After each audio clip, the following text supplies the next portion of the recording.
Over the last few weeks on SportsJOE.ie, we've been taking an in-depth look at the inner workings of the scrum, mainly the illegal aspects like illegal binding, driving, angles, hinging, everything like this. So tonight we've come down to the Dublin University under-20s team, where their forwards are actually going to give us some live scrums and show us a thing or two about the more illegal aspects of the scrum.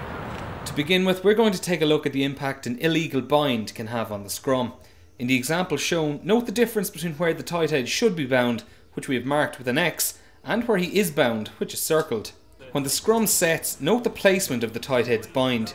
It's long, his arm is extended, and it's stabilising the scrum.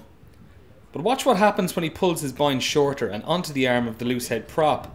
The tight head can dangerously pull the scrum down, something that regularly cons most referees. When the tight head binds legally as shown, the scrum has a much better chance of staying stable. But once he begins to shift his bind and pull his opponent downwards and in, he's running a serious risk of collapsing the scrum.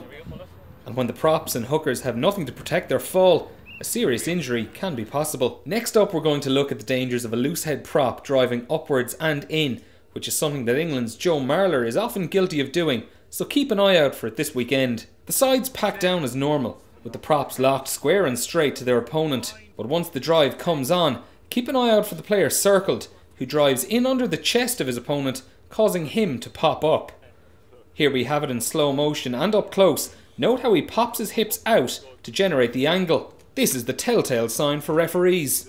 That's it for the first of our scrum videos here on SportsJOE.ie. Next time we're going to take a look at hinging and also have a look at how flankers are fooling the referees.